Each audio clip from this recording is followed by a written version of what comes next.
Sequels are a funny thing. In any creative medium, be it books, movies, or video games, continuations of an existing IP typically elicit one of three reactions from their respective fanbase: apathy, adoration, or outright abhorrence. There are plenty of failed sequels in the annals of gaming. Duke Nukem Forever, Tony Hawk's Pro Skater 5, and Overwatch 2, can you even really call that last one a sequel, have all gone down as some of the worst continuations of beloved franchises in the history of our hobby. On the other side are shining examples of what sequels aspire to be: continuations, evolutions, improvements on an existing set of ideas that work even better than their predecessor. From the bloody battlefields of Halo 2's campaign, to the wall-running perfection of Titanfall 2's fast-paced combat, to the bountiful improvements present in Assassin's Creed 2, examples abound of how to take an idea, run with it, and make it even more beloved than it already was.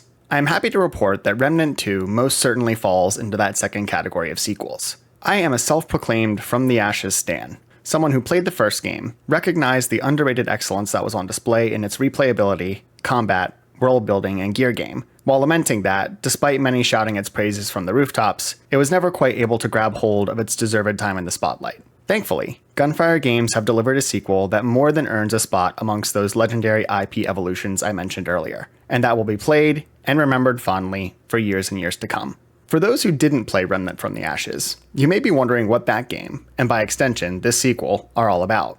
From the Ashes was fondly dubbed Dark Souls with Guns by many, and while that label doesn't accurately describe it entirely, it's a good place to start. Remnant 2 certainly falls under the Souls-like label in many aspects. Its punishing difficulty, environmental storytelling, and complex combat encounters cement it firmly as a member of that genre. However, that moniker doesn't tell the game's whole story. Existing in perfect harmony with those Souls-like mechanics are several diverse yet interconnected gameplay systems. Remnant 2 features a heavy focus on randomly generated play spaces, a concept it took from the first game and cranked up to 11, so much so that it might take two players dozens upon dozens of hours before encountering even somewhat similar playthroughs. Those beautiful and mysterious arenas are paired perfectly with deadly enemies and incredibly well-designed bosses for you to conquer. Supporting that combat loop are complex gear and build systems, providing players with countless items to discover, craft, and upgrade, alongside an equally diverse and engaging number of archetypes, skills, and traits to unlock and level up. We've all seen games come along that try dipping their toes into one too many clashing genres, which results in a disjointed and highly unfun experience. Another testament to Remnant 2's design is how well all of these disparate systems have been woven amongst one another, creating an engaging experience that appeals to many different audiences. Combining all these systems into a digestible package without watering them down or sacrificing one part of the offering for another is a truly remarkable feat, and Gunfire Games deserves plenty of kudos for its excellent execution. While the systems and gameplay loop at the core of Remnant 2 are exquisite, the experience does unfortunately suffer from poor performance and bugs at times. For me, these issues never reached the point of being so painful or pervasive that they ripped me from my immersion in Remnant's world, or completely spoiled the game's combat and exploration experiences. That being said, there were certainly times where I was jarred by bugs and performance issues, and I wasn't alone from early feedback shared by other players. In terms of performance, Remnant 2 provided a mostly solid package that occasionally stumbled along the way. Running the game on an i9-10900 and NVIDIA 3080, I was able to enjoy a solid frame rate well above 60 FPS for the vast majority of my playthrough, running at high settings with DLSS set to balance. The game does offer a solid settings menu that you can tweak to suit your liking, depending on specs and preferences. I didn't notice any performance problems until July 24th, when Gunfire released a hotfix meant to improve UI performance and address various bugs on PC. After that update, however, I did experience several nasty frame drops, particularly in dungeons or encounters featuring a large amount of movement in the background. One example was a dungeon that sent me delving into what looked like a cryo chamber storage facility. Its environment design was excellent, the combat challenging, and epic music blared in the background as I fought my way through the arena. But I was ripped from my enjoyment several times as my frame rate tanked well below 30 FPS, often stuttering and chugging to the point that I could barely aim my weapon until the issue subsided. While this didn't happen often, it was unfortunate, especially considering the type of game Remnant 2 is. Poor frame rate is never good, but these problems are particularly noticeable in a Souls-like, where your every action down to the very second it's performed can mean the difference between beating a boss or ending up back at your last checkpoint. When it comes to bugs, I'm happy to report that my playthrough was mostly free of them, and the ones I did bump into were far from impactful on my enjoyment of the game. I noticed several times during conversations that the subtitles being displayed didn't match what the character in question was actually saying. This was mostly limited to 1 or 2 words being off, but there were a couple times where an entire sentence would be almost completely different in its audio and visual presentation. I know many people don't use subtitles, but for those who do, this can be a bit off-putting. Another issue that stood out to me was the music, or lack thereof. The game's soundtrack would often seem extremely muted, or absent entirely, despite having all audio options maxed out in the settings menu. I'm not sure if this was a bug, an issue with my headphones, or simply the way the game is designed, but it was a shame, since the tracks I could make out were absolutely stunning. Finally, I did notice one texture bug related to a certain Blood and Moon vendor in one of the zones. Minimal spoilers there, I hope, where its surface would flash black and white. While not downright painful to look at, it was a bit distracting. Now that we've gotten that out of the way, let's get into the good stuff. Kicking things off with Remnant 2's story. I won't be doing a full plot breakdown, but this will include some story spoilers. So if you want to go in completely blind, skip to the next section now. My short, spoiler-free version is that Remnant 2's story is serviceable. Nothing that will keep you up at night thinking about how good or bad it was either way. It moves the game forward and offers a decent framing for the events that take place and your role in them. And that's more than enough for the game it's taking place within. Okay, final warning before spoilers. Here we go. In Remnant 2, you play as the Traveler, not to be confused with the Wanderer from the first game. This universe gets quite creative with naming their heroes, don't they? Like From the Ashes, you'll have access to a character creator when starting a new tune. And, like the first game, your options are fairly limited, but what's on offer here is definitely more expansive than the first game. In line with that, the visuals in Remnant 2 are noticeably better than those from its predecessor. And that's not a dig at From the Ashes either. The original had a beautiful art style, which is back and better than ever in the sequel, but its human character models were never anything to write home about. And, while they still aren't going to win any Most Attractive Video Game Character awards,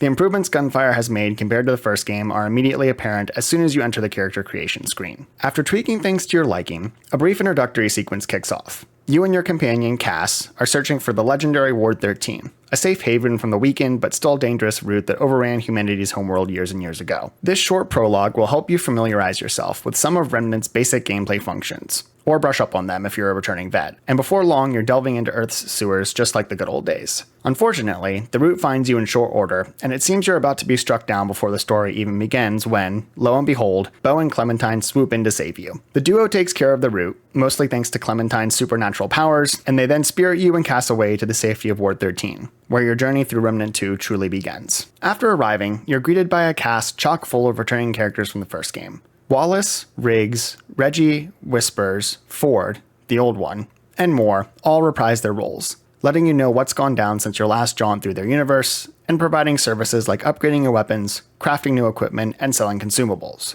Many of them even reprise some of their voice lines from the first game. Returning to Ward 13 and reuniting with your old friends hit me a little harder than I expected. With a few exceptions, most of the NPCs from the first game were better vendors than they were conversationalists. But seeing them and the old Ward again brought a smile to my face that stayed there for quite some time as I caught up with my old friends. After wrapping things up in the Ward, I came to the realization that I had spent nearly an hour exploring and speaking with its inhabitants. Not something I expected to spend so much time on. Another great aspect of the game's storytelling are the plentiful references to the first game's player character, delivered by both conversations and flavor text. Not only do the inhabitants of Ward 13 fondly remember your past deeds, but characters on other worlds recall your actions and their consequences as well. Having so many callbacks to the first game makes you appreciate the time you spent playing it even more. But, for those jumping into the Remnant universe for the first time, the story's impact isn't lessened by these references. Something else returning fans will immediately pick up on is the amount of dialogue in Remnant 2. As you make your way through the prologue, even before reaching Ward 13, the back and forth conversation between yourself and Cass is miles beyond what Remnant 1 offered.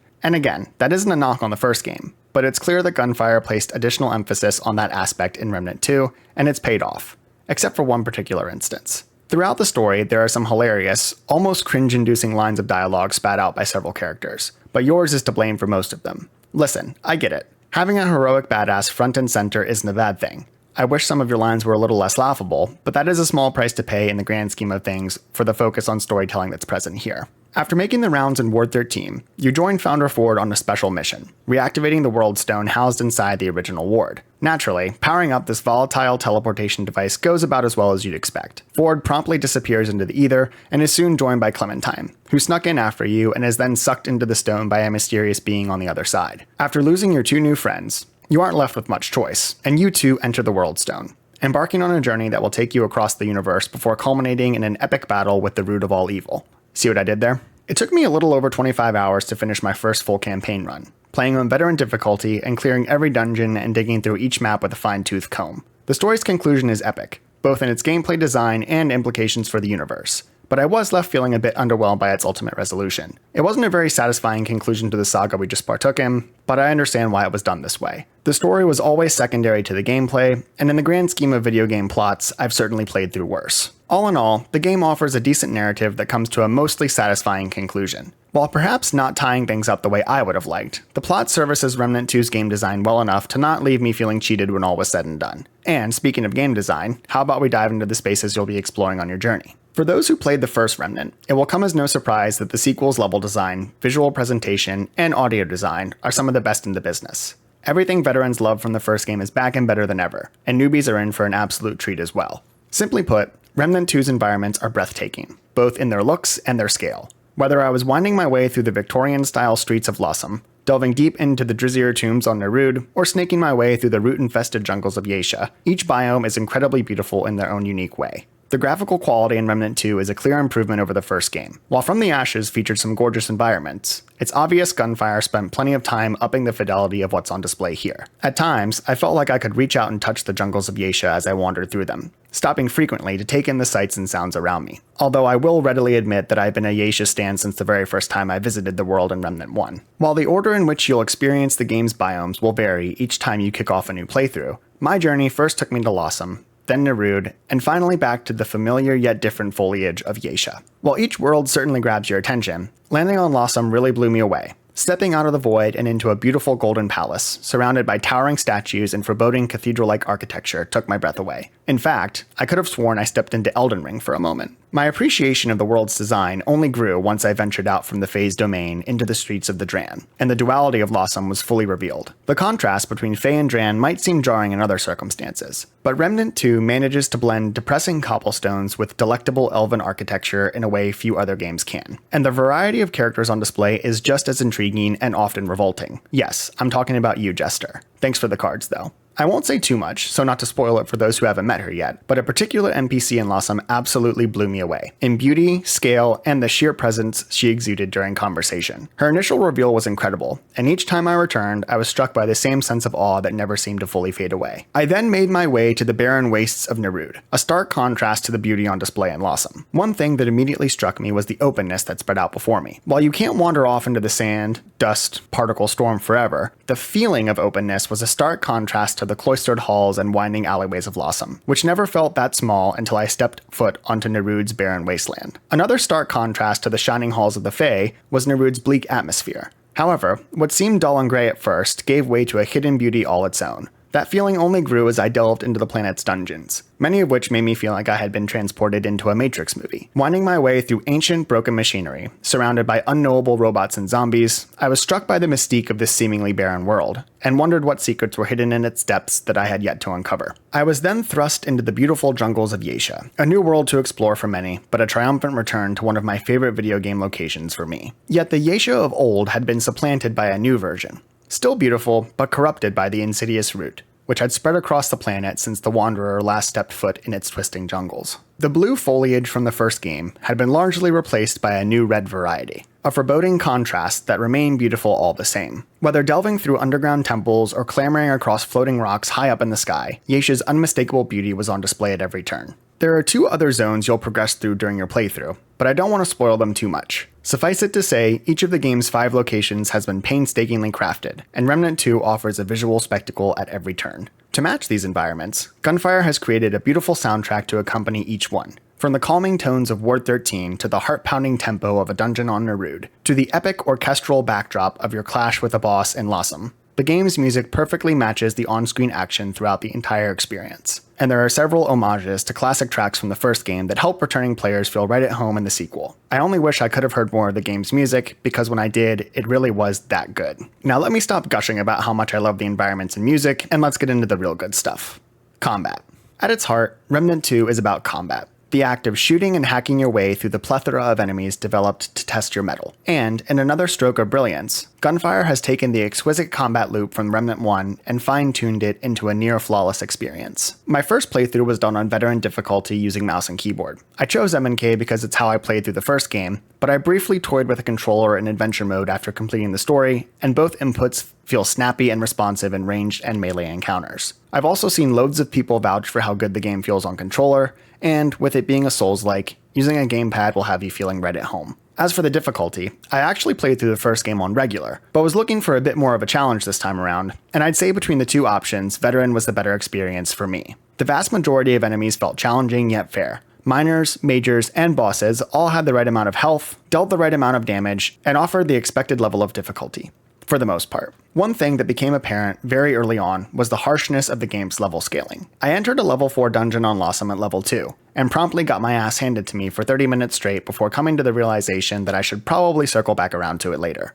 So, I went ahead and progressed through the main story a bit, got myself up to level 3, and headed back for another round. I'm not sure if it was those early levels in particular, that exact dungeon, or something else entirely, but that one level difference was huge, and I practically breezed through the arena compared to my first attempt. All of this is to say that if you're getting your ass kicked in a certain area, try improving your gear and upping your level, then coming back later. Just like the original, Remnant 2's enemy design, boss encounters, gunplay, and melee combat are all some of the best the genre has to offer. You'll be firing your weapons a whole hell of a lot, and doing so feels just as good as it did in the first game. The feedback from your guns, the impact of their projectiles, the sounds they make as they fire, and the visuals of each distinct weapon all combine to provide a wholly complete package that never disappoints. Gunning down enemies felt just as good at hour 25 as it did at hour 2. The variety of weapons on offer should be more than enough to keep both veterans and newcomers chasing the high of unlocking a new loadout, along with switching out mods on their tried and true firearms to keep them feeling fresh and provide new ways to play with old gear. There is an immense variety of weapons on offer, ranging from standard fare like rifles and pistols, to more exotic options such as a crossbow, poison launcher, and the incredibly fun cube gun. Early on in my playthrough, I acquired a bow, and you might be thinking, come on, really? How could a bow and arrow possibly compete with all of the other weapons this game has to offer? Well,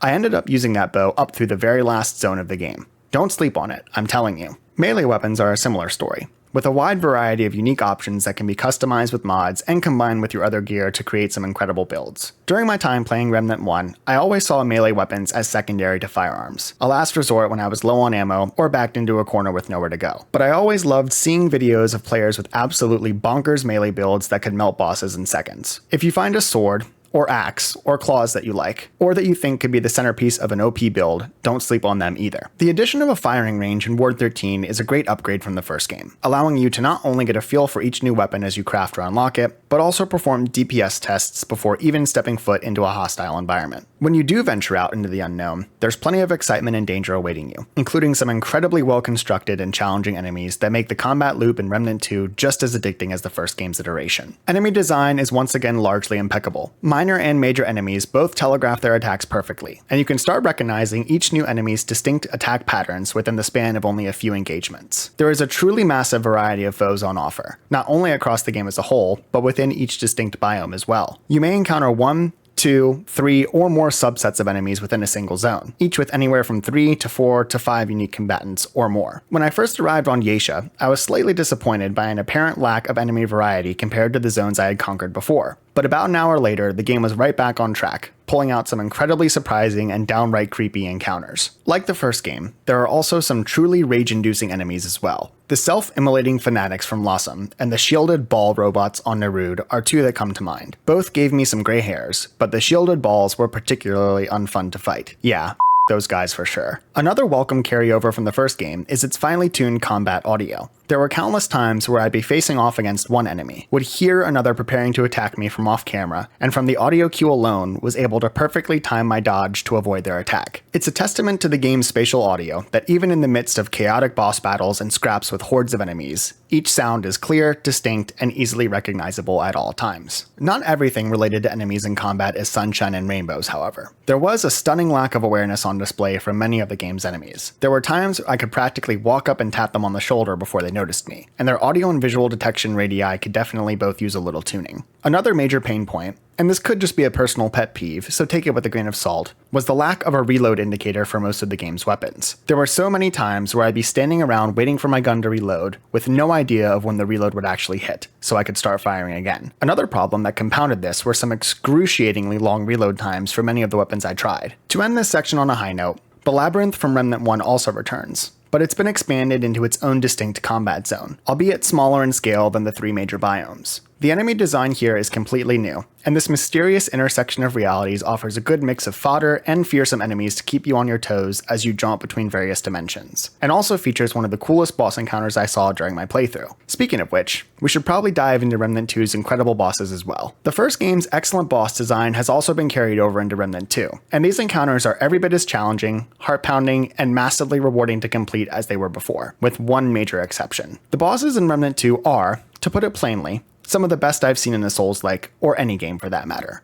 From a combat standpoint, they each pose a unique challenge through encounter design, moveset, or in many cases, a combination of both. Fans of the genre will be familiar with the gameplay loop of stepping through a shrouded doorway into a new arena, watching a neat little intro sequence, and then promptly getting your ass handed to you over and over as you slowly digest the boss's moveset and mechanics on your way to a grueling, hard-fought victory. More impressive still is the fact that several bosses focus heavily, or exclusively, on non-combat mechanics in order to defeat them. One encounter will see you pitted against a formidable opponent, battling each other furiously over a board game? Another boss in the Labyrinth put on an incredible spectacle, blending mechanics with wild visuals for a truly stimulating experience that barely relied on damaging the player at all, but still gave you the feeling of being in mortal danger each time you stepped into the arena. Another nice inclusion were some remixed bosses on Yesha. With the root's corruption taking hold, there were plenty of opportunities for gunfire to bring back some beloved enemies from the first game, but don't think they cut corners by doing so. Each of these bosses are something entirely new compared to what they offered in the first game, and their usage never feels cheap or shoehorned in as fan service. One of these encounters featured a returning icon from the first game, fighting alongside a brand new enemy in a classic dual boss showdown, which was every bit as exciting and difficult as it sounds. I also ran into a fan favorite boss from the first game that wasn't even from Yesha originally, but their inclusion here felt right at home, and it was a treat to fight and defeat their newest incarnation. The visual spectacle of each boss encounter is also top-notch, with some truly fantastic design going into these spaces. Without giving anything away, I can assure you that the game's final boss fight is a true masterpiece in every sense of the word. Brutal combat combined with eye-popping visuals and heart-pounding music result in an absolute masterclass when it comes to Souls-like boss design, and probably ranks within my top 10 coolest boss fights in any game I've ever played. There was one major exception to the game's excellent boss design, and man was it a bummer. The Abomination on Nerude was the only boss fight in the entire game that I actively disliked. Part of the Souls-like experience is sometimes feeling like you died unfairly. A boss barely clips your hitbox, or you slightly mistime your iframes, and you end up back at your last checkpoint. Those things I can live with. But the Abomination was poorly designed on pretty much all fronts. The arena was too small, its hitboxes and attacks were too inconsistent, and its mechanics were frustrating and downright cheesy at times. I can see the goal they were going for, but it was poorly executed and stood out as a sore thumb even more due to the excellence on display with every other boss in the game. You can't win them all, but this one was a tough loss. And they had the audacity to reuse it as a major enemy later in the game. Can you believe it? All jokes aside, the combat and bosses in Remnant 2 follow the first game's excellent formula while making improvements in every area. It's a good thing, then, that the game's level design continues this impressive trend. The variety of levels in Remnant 2 is simply mind-boggling, with each biome's dungeons and other play spaces hiding a plethora of secrets to find and interesting activities to engage with. Whether fighting through hordes of enemies on a train hurtling through the depths of Nerude, sneaking through seemingly deserted but very much alive catacombs on Yesha, or navigating your way through a life-sized moving board game on Lossum, there is a painstaking attention to detail and wide diversity that simultaneously blows your mind while never feeling dull or overdone. One of my favorite encounters had me racing down a winding ramp, trying desperately to escape an oncoming lightning storm while mowing down the enemies halting my downward progress. It speaks to this studio's impressive grasp of how to create engaging gameplay sequences that many of my favorite dungeons didn't even have a boss at the end, and were purely mechanic-based experiences. Remnant 2 is also stuffed to the brim with hidden gems to uncover in each biome. It is well worth your time to double-check every corner, unlock every seemingly impassable door, and double back at the end of a dungeon just to pick up that one item that was hidden before but suddenly appears before your eyes, beckoning you with its alluring purple glow. The amount of secrets I uncovered during my first run alone was staggering, and there were some cases where I could clearly see something waiting for me to unlock, but I lacked the necessary item or know how to get to it, which means I just have to do another run, or or 2 or 3 so I can eventually add it to my collection. While you certainly can breeze through the game and beeline it straight to each objective, missing out on all those secrets the game has to offer truly makes for a lesser experience. It's clear that creating all these mysteries was a labor of love from the devs, and some of my favorite moments came from uncovering a hidden item or figuring out a puzzle keeping me away from a new area that I hadn't explored yet. You really want to take your time with this one. The extra minutes, let's be honest, hours you spend exploring are well worth the time and effort. With so many areas to explore and so many secrets to uncover, it's a blessing that the map in Remnant 2 is greatly improved over the one from its predecessor. Featuring more details, markers, and better 3D navigation, it makes exploring the game's often twisting corridors a breeze, and also helps you identify hidden areas and closed-off spaces waiting to be discovered. Despite the market evolution, it could use some slight improvements. Changing the view can be wonky at times, on both inputs, and custom markers would be a godsend for navigating back and forth across particularly tricky environments. Now that we've covered story, combat, and level design, we can wrap things up with potentially the most important piece of Remnant 2's perfect puzzle: buildcrafting. Your build begins with an archetype, synonymous with class in other games, which you will choose near the start of each new character's playthrough. Don't worry though. You aren't locked into this choice for the rest of the game, and what's even better, you'll unlock a second archetype slot later on, and that's where the fun really begins. They're a good baseline to start building your character around, but you aren't locked into anything, pretty much ever. It's quite rare to find a game that allows such freedom when it comes to build crafting in the endgame, never mind right at the very start of your adventure. The dual archetype system is honestly pure genius, allowing you to mix and match different aspects from different builds to create a unique combination of perks, skills, and traits that suit your exact fancy. Want to mix Gunslinger with Medic? You can do that. How about Handler and Challenger? You can do that too. And while you can only make use of the Prime perk, think Ultimate ability, from your primary archetype, mixing and matching the other skills, traits, and passives from both enables the formulation of some truly outlandish builds. And on top of all that, the concept of finding, yes, finding, several of the game's archetypes are secrets you must uncover before being able to use them, and leveling up a variety of different classes just reinforces the game's extreme level of replayability. I chose Handler for my first archetype, as I just couldn't turn down the idea of having a loyal doggo companion along for the ride. Well, I can assure you that the dog in Remnant 2 does much more than just stand around and look cute. They're actually kinda OP. You can customize their behavior with a variety of different stances to have them heal you, draw aggro, and increase your DPS. They also hold up quite well as a combatant in their own right. My furry friend would often one-shot minor enemies and could even tank quite a bit of damage from majors and even some bosses. And to top it all off, the dog's AI is quite impressive when compared to companions in some other games. They would almost always do exactly what I wanted them to, when I wanted them to do it, and rarely glitched out or got stuck on the environment. Far better than some of the tag-alongs we have to deal with in other titles. When I got around to unlocking my second archetype,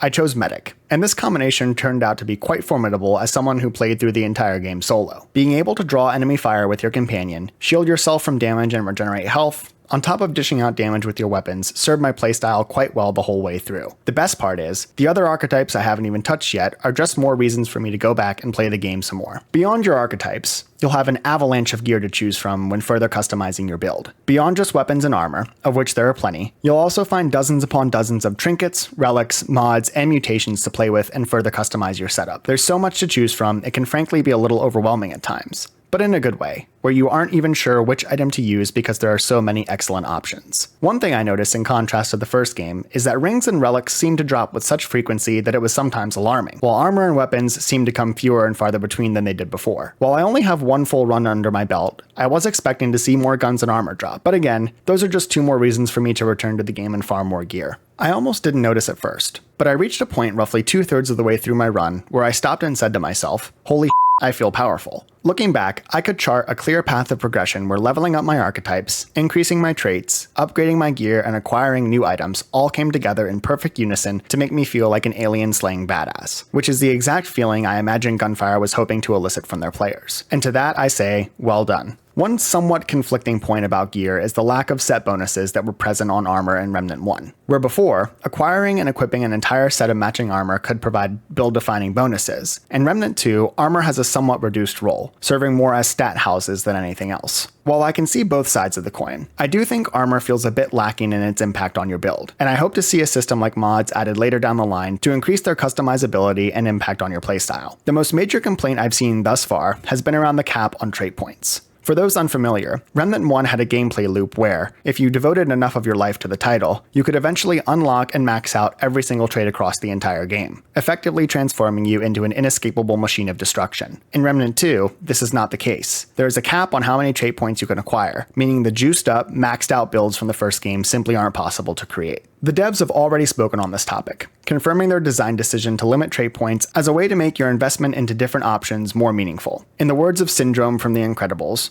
when everyone's super, no one will be. This is another area where I can appreciate both viewpoints. On one hand, becoming an undeniable force of nature, a god amongst gods, is a nearly unmatched feeling that also requires a level of dedication that most players will never come close to reaching. But, on the other hand, being forced to pick and choose what areas you excel in, at the cost of deficiencies in some others, does make your build crafting more meaningful, if also more limited. With at least 3 DLCs planned for the game's first year, I assume more traits and trait points will be added later down the line, and the devs have confirmed the current cap isn't set in stone. If you're a returning vet who's dying for the opportunity to acquire every single trait point in existence, don't give up hope on that dream. It could come true at some point down the line. So, after singing Remnant 2's praises for the last however many minutes, I think it's quite clear where I stand on the sequel. It's incredible, and worth every penny you pay for it and every hour you invest in it. Whether you're a newcomer who's interested in trying out a spin on the Souls-like experience, a returning veteran with hundreds of hours in the first title, or somewhere in the middle, this package offers a little bit of everything for everyone, and a whole lot of something for most. Remnant 2 has already cemented itself as a contender for Game of the Year, and while I'm not quite ready to declare it the best game of 2023, I am certain it will be in contention for that spot, and the game has more than earned every bit of that sterling reception. Back at the start, I discussed how sequels typically end in one of 3 ways: apathy, adoration, or abhorrence. I am so pleased to say that Remnant 2 is a sequel that deserves your adoration through and through. The product Gunfire Games has served isn't perfect, but despite some stumbles along the way, it manages to hit the stride set for it by the first game, taking that title's unique combination of genres and ironing it to near perfection in the form of an outstanding sequel that I cannot recommend enough. If you haven't already, go check out Remnant 2. You won't want to miss out on this one. If you enjoyed this video,